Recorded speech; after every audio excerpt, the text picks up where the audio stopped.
Dr. Swapneil Parikh, he's a physician scientist. Dr. Sameer Gupta, a cardiologist, both of them right here to answer every question that you would have as far as vaccination of kids is concerned. First, let me start with Dr. Gupta. Appreciate you taking the time out. Firstly, first question on everyone's mind, every parent's mind is whether my child is eligible for vaccination. Who are the children specifically, perhaps with comorbidities, who should consult a doctor first before getting their jab? Thank you, Chetty. And I would like to applaud the efforts of the government, first of all, that we are finally getting into vaccinating everyone. And this is just the first step where, some teenagers are being eligible for vaccinations. And it's also important to understand that this is the first thing before we go back to kind of normalcy. The schools are going to start opening, and we're getting data from across the world that even though the Omicron variant is mild in children, the mild of a big number, a small percentage of a very big number, is still a big number. So it can kind of overwhelm the healthcare system. Every child should get vaccinated who's eligible. Upwards of the eligibility criteria right now, and they should all get vaccinated, especially children who have got comorbidities. They should be vaccinated. If you've got asthma, if you've got are there any kids, Dr. Gupta, who do not make the cut? Maybe immunocompromised or any kind of specific kids with certain medical conditions that you would recommend consult your doctor before getting vaccinated? Any concerns at this point of time as a doctor? If you're on blood thinners, then yes, you may want to talk to your doctor, but nothing per se, nothing strikes out unless you have some allergies. Then that is one thing you may want to consider and talk to your doctor if you should or should not get the vaccination. Right. Hold on right there. Dr. Swapneil Parikh, there are many parents who have big question. Is the vaccination safe for my child? What is going to happen in the long run? Yes, we know the side effects in the short run, a little bit of fever here and there. Long run, what will happen to my child? What would you like to tell them? How would you like to allay the fears of the parents watching in right now? The vaccine that's being rolled out for pediatric use has been used in over 100 million adults without a safety signal. In addition, generally with vaccines, and I'm not suggesting that's the case with this vaccine, but generally with vaccines, it's the short-term side effects we worry about. Long-term, they're very safe. And there haven't been any serious short-term side effects with this vaccine. We also always have to think about risk and benefit. So when we talk about the side effects of vaccines, we also have to remember, why are we giving them vaccines? We're giving vaccines because COVID-19 and the virus that causes it, SARS-CoV-2, even in the pediatric population, especially in subsets that have pre-existing conditions, can be a very serious condition. Therefore, we are trying to reduce the risk of that serious condition by giving a vaccine. So there can be some side effects. Most of them are mild and manageable with over-the-counter medications, and even those are rare. But if those happen, you have to remember that a much bigger problem is being averted, which is COVID-19. Dr. Sameer Gupta, let us talk a little about social responsibility and vaccines as well. We've seen in adults, and we've said time and again, that it is socially responsible to get yourself vaccinated. And now that the clearances come for vaccinating teens as well, shouldn't the same principles apply? And shouldn't parents go ahead and encourage their kids to get vaccinated, because they can be carriers of the virus too? Absolutely. So, as one of the most important things that we can do to go back to normalcy, we've talked about this multiple times, Chetty, is vaccination, right? Vaccines are one of the biggest medical discoveries of all times. And vaccination has been there for almost 100 years in different ways, shapes, and forms. And children do get vaccinated. Now, the thing is that as children start going out, it's very difficult for them to wear masks. They may or may not listen, right? They may or may not agree with it, or they may take the mask out. And then they can become carriers for spreading infections to the adults at home, and vice versa too. Right now, children are at home, but the adults are working. They're going outside, and they're coming in and getting the vaccine. They're getting the infection to the house. So everybody has to take social responsibility and get vaccinated. to prevent the other person in front of you from getting infected. Right. You know, Dr. it's Swapneil? it's no one to be left behind, right? I mean, we've seen that, Yes. the poorer countries across the world, you know, in Yes. Africa, where the Omicron variant came out from, you know, the WHO was saying that let's get everyone vaccinated. Sure. And that's why it's important to do that. But Dr. Gupta, there have been many parents that I've been speaking to who say that, look, the indigenously built Covaxin is what we are administering kids right now at the moment. And there are many parents who go on to say, no, I will wait till the clearance comes for a Pfizer or a Moderna or something else. What would you like to tell them today?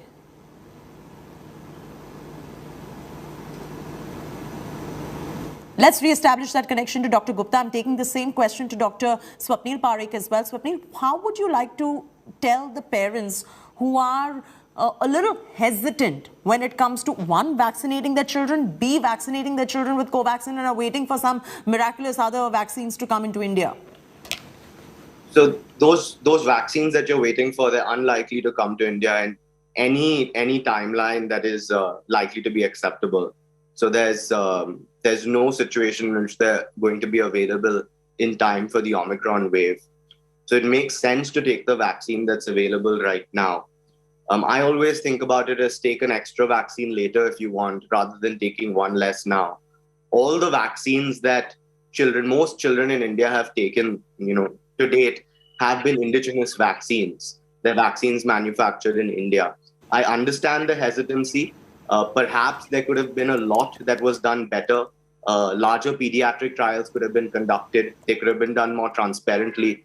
But we have to understand that we are facing the threat of the virus. And there are subgroups in the pediatric population, especially those with pre-existing conditions, for whom COVID-19 can be a severe disease. So to protect especially those children, it's clear there's a benefit of vaccination. And even for the larger pediatric population that's eligible right now, the benefit of vaccination outweighs the risk. And COVID-19 is a risk even to those children. Dr. Swapneil Parikh, there have been several myths floating around as far as vaccines are concerned ever since we began inoculating even adults, leave alone teens. The most common myth that I've been hearing is when you inject a dead virus into your system, probably you end up testing positive for COVID. That's been the most ludicrous one of them all. And the same applies to children as well, because those parents believe that that's exactly what happens. What would you like to tell them, and how would you like to scientifically explain that this is not true? So, when we're testing for COVID-19, we're testing in the respiratory tract. We're taking an oral swab and a nasal swab. The vaccine that's being offered right now, it's a killed virus. It's an inactivated virus. It's not going to replicate in the body. It's not going to cause anyone to get COVID-19 or to get SARS-CoV-2 infection. However, when you go to a crowded vaccination center, sometimes what can happen is when people go to vaccination centers, there's crowding, there's poor social distancing. Many of these centers have poor ventilation. So at these centers, what can happen is you go to get the vaccine and at the center you get infected. And then people test positive because they got infected at the center, because they breathed in air that was exhaled by other people who are infected. So to reduce the risk of that, what you should do is use a high quality, high filtration mask, like an N95 or an FFP2 mask. These are available for pediatric use as well. Use these, try and maintain distance. Be really careful when you go for the vaccination. The vaccine isn't going to cause you to get infected, but if you don't follow the proper masking and social distancing protocols at the vaccine center, you can always get infected. That's a fantastic point, Dr. Swapneil Parikh. Dr. Sameer Gupta, explain to our viewers today how transmissible is this Omicron variant? And in the light of that, what Swapneil Parikh just said, when you're going to the vaccination center, make sure that your teens are well protected, because it is not the vaccine that is going to have your child test positive, of course. That's a myth. It's actually the exposure at the vaccination center where socially they are not maintaining the right norms, distancing themselves, that can probably have your child catch the virus. Exactly. So, the way, I think we should just step back and understand how the vaccine works. When you give a dead virus, when you give a dead virus an injection, and that's how multiple children vaccinations are given. It's not just this, multiple children vaccines are given in this form where a dead virus or a weakened virus, it's called a live attenuated virus, is given to you. And then your body understands it's a foreign organism and mounts an antibody response or soldier cells against it. Right? This is how multiple different vaccines are given. So this concept of the weakened virus or the dead virus is not new. It is how vaccines are created and how vaccines are given. And that antibody response, those soldier cells that come up to fight the foreign organism, is what you call antibodies. Okay. Now, this weakened virus, when you check for COVID or the SARS-CoV-2 virus, you take a swab and you put it in your nose, right? So it is a dead virus in the nose. It is the active virus in the nose, which you have inhaled from somewhere else, maybe from the vaccination center, maybe when you were taking your car, when you were using public transportation to go to the vaccination center. That is how the virus has entered. It is not the dead virus which is making you test positive. So it's completely, they're two completely different and independent things. And when you go to the vaccination center, please do not take your mask down. I see multiple people who get the mask down at the vaccination center. They're getting the selfies taken. They're putting it up on social media. But this is how the infection can spread. That wear high quality masks, go to places which are nicely well ventilated, practice social distancing on the way to the vaccination center, at the vaccination center, and on the way back from the vaccination center. Dr. Swapneil Parikh, can kids finally start going to school after getting vaccinated? And what is the recommended gap before a little bit of normalcy is resumed in their lives? Of course, schools will be largely dependent on what the administration has to say, but they've been for way too long confined in their homes. There is absolutely no reason to avoid going to school because you aren't vaccinated. Schooling is absolutely essential for children. It's like breathing air, drinking water, eating food. Schooling is as essential as that for children. So ensure that your children do use the right kind of masks, follow the right protocols, but please ensure children are allowed to go to school. Don't wait till all children are vaccinated. Schooling is essential. We should not hold it up just for vaccination. Also, Dr. Sameer Gupta, you're a new father. You have a newborn as well. Do you have any questions when it comes to the inoculation and clearances that should come in for the kids who are even below 15 years of age? So right now the data that has come out is, the age group is 15 years and above. And my baby is only 6 months old. So right now we don't have any vaccinations for the 0 to 2 year age group. So, I think we're all looking forward to data coming out for that, for getting clearances for that specific subset. It's about time it's been almost 2 years since the pandemic started. So we're all looking forward to getting an approval from 0 to 100 years of age. Absolutely. And how does one protect babies? Because babies are, of course, not getting vaccinated and only the approval is coming for 15 and above. Is there any way that the mothers can pass on the antibodies to the babies? Yeah, so, breastfeeding becomes extremely important. It's one of the benefits of breastfeeding a baby is that the antibodies can go from the mother to the child. The breastfeeding is traditionally a big part of Indian culture, and we definitely encourage, and this more so at this point than at any other point. So that's one thing, and the women and the mother should certainly try and be at home as much as they can with the baby, and practice social distancing and good social hygiene when they go out. To prevent getting the infection that can then be transmitted to the child. Right. Dr. Swapneil Parikh, once vaccinated for teens, how long does the immunity last in teens, and how long before the teens have to go ahead and get a second dose, and after the second dose too, how long they need to wait for their booster?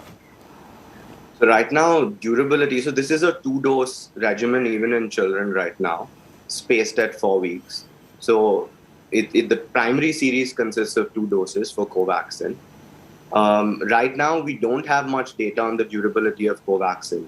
Not even in adults, we don't have good data to show how long protection against various various degrees of COVID-19 lasts.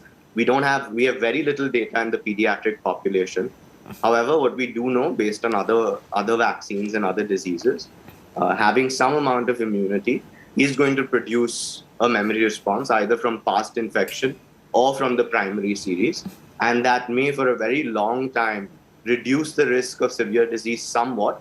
However, it's possible that after a certain period of time, it may wane and that there may be a booster required even in the pediatric population. This is currently an unanswered question.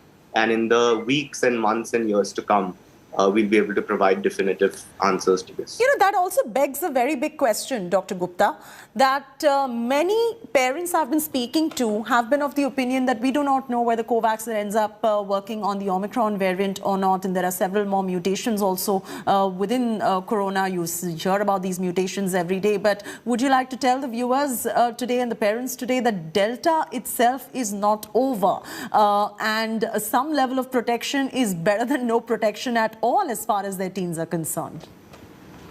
Absolutely, this is exactly what I was also going to highlight, that when you're getting the infection, yes, we don't have enough data to say that a Covaxin in Omicron, yes or no, how much is the protection? But some vaccination is better than no vaccination, and you don't know what variant you are getting right now because we don't have enough genomic sequencing on the samples being done. So you don't know which variant you're going to get infected with. So do get the vaccine. There is absolutely no, Delta is not over. Omicron may be the dominant variant right now, but Delta is still hanging in there. So vaccination, Omicron, Delta, doesn't matter.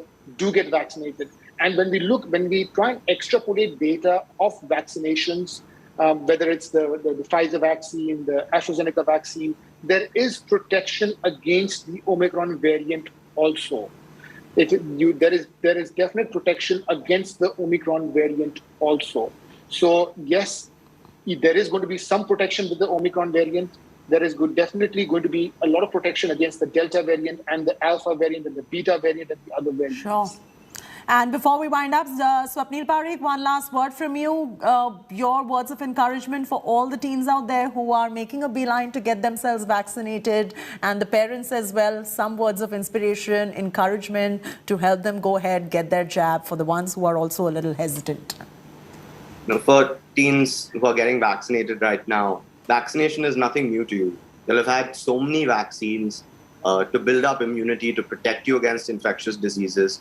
This is just one more vaccine that's going to protect you from a very, very serious, potentially a very, very serious disease. In some children, this can be very, very serious, especially those who have pre-existing conditions. And it's important to remember that vaccines are our greatest public health intervention and humanity's greatest invention. They've saved more lives than anything else. So do take the opportunity when you are eligible to go and get vaccinated. And we'll all be a little safer because of it. All right. Thank you on that note, Dr. Swapneil Parikh, Dr. Sameer Gupta. Very, very informative inputs right there. I'm hoping all the kids, teens and the parents listening benefit from this broadcast, and hope all your frequently asked questions have been answered by these two top doctors that you see on your screens right now. That's it from me, Chaiti Narula. I'm slipping into a very short commercial break. Lots more coming up on the other side.